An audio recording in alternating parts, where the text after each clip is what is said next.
Juges chapitre 13.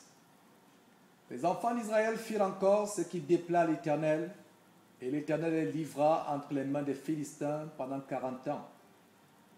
Il y avait un homme de Tsoréa, de la famille des Danites, et qui s'appelait Manoach. Sa femme était stérile et n'enfantait pas. Un ange de l'Éternel apparut à la femme et lui dit: Voici, tu es stérile et tu n'as point d'enfant. Tu deviendras enceinte et tu enfanteras un fils. Maintenant, prends bien garde. Ne bois ni vin, ni liqueur forte, et ne mange rien d'impur. Car tu vas devenir enceinte et tu enfanteras un fils. Le rasoir ne passera point sur sa tête, parce que cet enfant sera consacré à Dieu dès le ventre de sa mère, et ce sera lui qui commencera à délivrer Israël de la main des Philistins. La femme alla dire à son mari: Un homme de Dieu est venu vers moi. Il avait l'aspect d'un ange de Dieu, un aspect redoutable.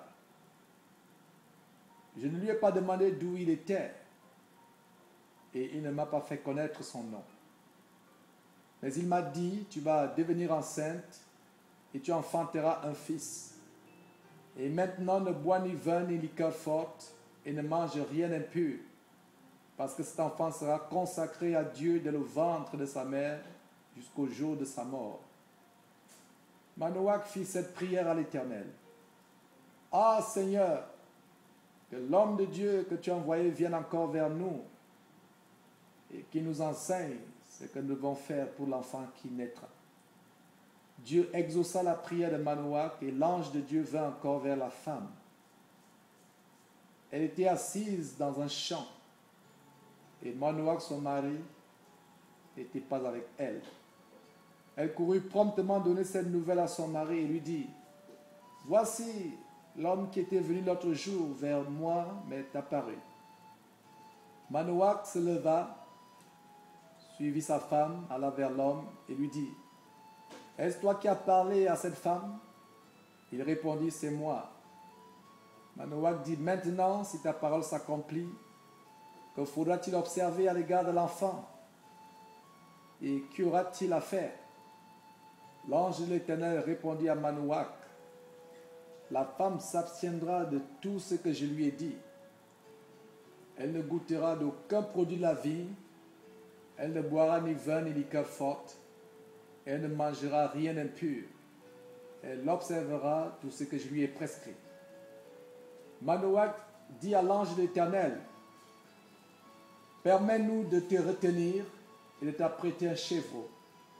L'ange de l'Éternel répondit à Manoach: Quand tu me retiendrais, je ne mangerai pas de ton main. Mais si tu veux faire un holocauste, tu l'offriras à l'Éternel. Manoach ne savait point que ce fut un ange de l'Éternel. Et Manoach dit à l'ange de l'Éternel: Quel est ton nom, afin que nous te rendions gloire quand ta parole s'accomplira? L'ange de l'Éternel lui répondit: Pourquoi demandes-tu mon nom? Il est merveilleux. Manoach prit le chevreau et l'offrande et fit un sacrifice à l'Éternel sur le rocher. Il s'opéra un prodige pendant que Manoach et sa femme regardaient. Comme la flamme montait du dessus l'autel vers le ciel, l'ange de l'Éternel monta dans la flamme de l'autel. À cette vue, Manoach et sa femme tombèrent la face contre terre. L'ange de l'Éternel n'apparaît plus à Manoach et à sa femme. Alors Manoach comprit que c'était l'ange de l'Éternel.